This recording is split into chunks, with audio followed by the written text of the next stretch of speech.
इस कहानी की शुरुआत से पहले हम आपको एक चेतावनी देना चाहते हैं कि यह कहानी कमजोर दिल वालों के लिए नहीं है। इस कहानी में जिन घटनाओं का हम जिक्र कर रहे हैं वो आपको विचलित कर सकते हैं। क्या आप शैतान में यकीन रखते हैं? ज्यादातर लोग कहेंगे नहीं। हम 21वीं सदी में जी रहे हैं, मोबाइल, इंटरनेट और विज्ञान की दुनिया में। वो कहेंगे कि यहां भूत प्रेत की बातें सिर्फ फिल्मों में अच्छी लगती हैं।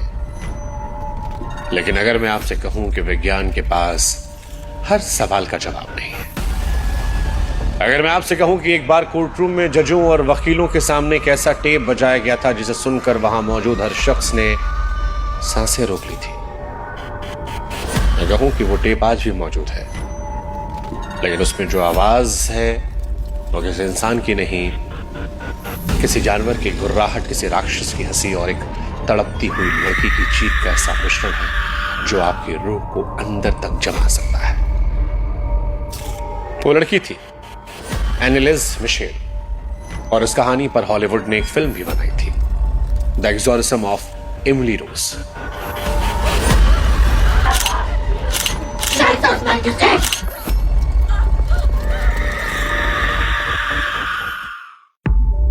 लेकिन जो फिल्म बनाई गई थी वो असलियत के सामने सिर्फ बच्चों की खेल थी। असली कहानी में कोई स्पेशल इफेक्ट्स नहीं थे। वहां सिर्फ दर्द था, गंदगी थी और एक ऐसा अंधेरा जिसने हंसते खेलते परिवार को निकल दिया। और आज हम उसी अंधेरे दरवाजे को खोलने जा रहे हैं। जर्मनी का एक छोटा सा कस्बा है क्लिंगेनबर्ग। यहां पर मिशेल का परिवार रहता था। वो बेहद धार्मिक कैथोलिक थे। घर के नियम सख्त थे लेकिन प्यार भी था। इस परिवार की जान थी एनिलिज, 16 साल की एक खूबसूरत लड़की। उसे संगीत का शौक था। वो एक टीचर बनना चाहती थी। उसका एक प्रेमी भी था, पीटर। उसकी जिंदगी भी बिल्कुल वैसी ही थी जैसे किसी टीनेजर की होती है, उम्मीदों से भरी हुई। लेकिन फिर साल 1968 की एक रात उसकी तकदीर बदल गई। एनिलिज अपने बिस्तर पर लेटी थी कि अचानक उसका शरीर अकड़ गया। उसकी जबान तालू से चिपक गई। वो हाथ पैर हिलाना चाहती थी लेकिन हिला नहीं पा रही थी। उसे महसूस हुआ कि उसके बिस्तर पर कोई बैठा है। एक भारी अदृश्य वजन उसकी छाती को कुचल रहा था। वो सांसें नहीं ले पा रही थी। वो अपनी मां को पुकारना चाहती थी लेकिन गले से आवाज नहीं निकल रही थी। जब वो जागी तो बिस्तर पसीने से भीगा था। डॉक्टर ने उसे एक प्रकार की मिर्गी का नाम दे दिया। विज्ञान ने अपना फैसला सुना दिया। दवाइयां शुरू हो गई। लेकिन एनिलिज जानती थी कि वो दौरा सामान्य नहीं था, क्योंकि उस दौरे के दौरान उसने कुछ सुना था। एक आवाज जो उससे कह रही थी कि तुम सिर्फ मेरी हो, मेरी। दवाइयां दी जाती रही लेकिन एनिलिज की हालत सुधरने के बजाय बिगड़ती रही। अब उसे दिन के उजाले में भी चीखें सुनाई पड़ती। जब वो चर्च में प्रार्थना करने जाती तो उसे वहां शांति नहीं मिलती। उसे लगता कि जिस जमीन पर वो खड़ी है वो जल रही है। सबसे खौफनाक बात यह हुई जब उसने ईसा मसीह और वर्जिन मैरी की मूर्तियों की तरफ देखा। उसे उन मूर्तियों के चेहरे बदलते हुए दिखाई दे रहे थे। पवित्र मूर्तियों के चेहरे पिघलकर राक्षसी चेहरों में बदल गए जो उस पर दांत पीस रहे थे। उन कानों में लगातार आवाजें आती थी, तुम नरक में सड़ोगी, भगवान मर चुका है, तुम शापित हो चुकी हो। डॉक्टर ने कहा कि ये सिजोफ्रेनिया है, मति भ्रम।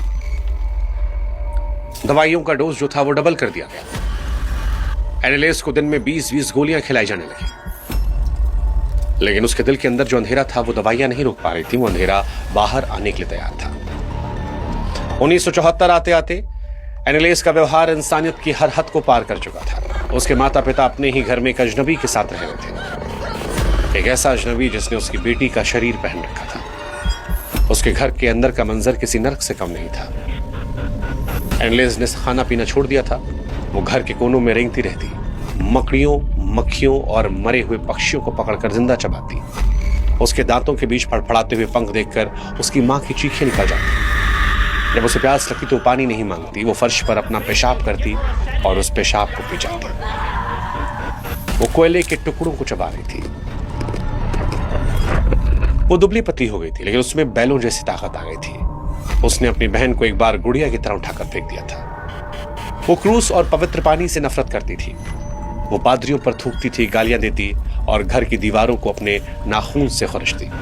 वहां आने जाने वाले लोग बताते कि एनिलेस के कमरे में एक ऐसी सड़ांध आती है जैसे कोई लाश हफ्तों से पड़ी हो। ये पसीने या गंदगी की बदबू नहीं थी, ये पसीने या फिर गंदगी की बदबू नहीं थी, पादरी इसे नर्क की गंध कहते थे, एक जलती हुई दम घोटने वाली गंध। इसके बाद विज्ञान ने हाथ खड़े कर दिए। दवाइयां उसे ज़ॉम्बी बना रही थी लेकिन ठीक नहीं कर पा रही थी। आखिरकार परिवार ने चर्च की शरण ली। दो पादरियों, फादर अनरस्ट ऑल्ट और फादर अर्नोल्ड रेंज ने वेटिकन से स्पेशल अनुमति मांगी। अनुमति मिल गई। सितंबर 1975 में शुरू हुई वो लड़ाई 10 महीने तक चली।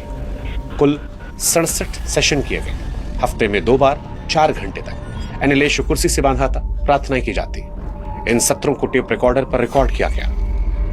यह टेप्स आज भी इस कहानी का सबसे बड़ा सबूत है। जब पादरी ने लैटिन भाषा में पूछा कौन हो तो एनिलेस के मुंह से आवाज नहीं निकली। फिर उसके गले से एक बहुत ही भारी, खुरदुरी और भयानक आवाज निकली। वो आवाज किसी मर्द की थी। उसने कहा, हम एक नहीं, हम बहुत हैं। एक एक करके 6 शैतानों ने पहचान बताई। सबसे पहले लूसीफर, खुद शैतानों का राजा, आवाज में घमंड, नफरत, कीन, बाइबल का वो पात्र जिसने अपने भाई कत्ल किया। जुदास, ईसा मसीह को धोखा देने वाला। नीरो, वो रोमन बादशाह जिसने ईसाइयों को जिंदा जला दिया था। हिटलर, वैश्य तानाशाह, रिकॉर्डिंग में आवाज बहुत तेज और जर्मन लहजे में चिल्लाती। क्लेशमैन, 16वीं सदी का एक भ्रष्ट पादरी जिसे औरतों और शराब की लत थी। ये 6 अलग अलग व्यक्तित्व एनिलेस के शरीर पर बारी बारी से कब्जा करते। वे आपस में बात करते, झगड़ते। एनिलेस को पता नहीं होता कि क्या हो रहा है। जब हिटलर बोलता तो वो सेना की तरह आदेश देता, जब नीरो बोलता तो तड़पता था। इन सत्रों के दौरान एनिलेस खुद को इतनी चोट पहुंचाती कि देखने वालों की रूह कांप जाती। उसने 600 बार घुटने के बल गिरने की कोशिश की। इतनी जोर से घुटनों की हड्डियां टूटने लगी, लिगामेंट्स फट गए, फिर भी वो रुकती नहीं। उसकी आंखें सूजकर बंद होती, दांत टूट चुके थे, चेहरा नीला पड़ चुका था। मई 1976 तक एनिलेस का शरीर जवाब दे चुका था। वो चल नहीं सकती थी, उसे निमोनिया हो गया था। उसका वजन गिरकर सिर्फ 30 किलो रह गया था। डॉक्टर ने कहा जबरदस्ती खिलाना होगा, लेकिन एनिलेस ने मना कर दिया। क्यों? क्योंकि एनिलेस की डायरी में एक राज छिपा था। उसने लिखा था कि उसने सपने में वर्जिन मैरी के दर्शन किए थे।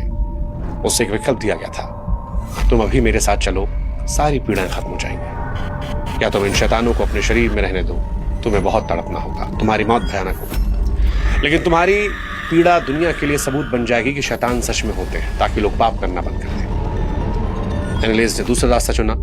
उसने अपनी जान का सौदा किया, दुनिया को विश्वास दिलाने के लिए। 30 जून 1976, आखिरी रात वो बिस्तर पर पड़ी थी, कमजोर, टूटी हुई। उसने अपनी मां की तरफ देखा। उसी वक्त उसके अंदर कोई शैतान नहीं था, सिर्फ एक डरी हुई बेटी। उसने कांपते हुए होठों से अपनी मां से आखिरी शब्द कहे, मां, कृपया मेरा हाथ थाम लो, मैं डरी हुई हूं। यही उसके आखिरी शब्द थे। अगली सुबह 1 जुलाई 1976 को जब सूरज की पहली किरण कमरे में आई तो एनिलेस हमेशा के लिए सो गई थी। पिंजरा टूट गया था, पंछी आजाद हो गया था। लेकिन कहानी एनिलेस की मौत पर खत्म नहीं होती।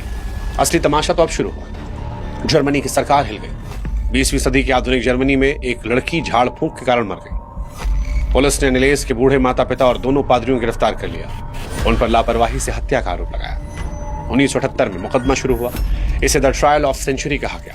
एक तरफ मेडिकल साइंस, दूसरी तरफ आस्था। सरकारी वकीलों ने कहा यह हत्या है। एनिलेस को मिर्गी और मानसिक रोग था। अगर पादरी उसे अस्पताल ले जाते, उसे नली से खाना खिलाते तो वो जिंदा होती।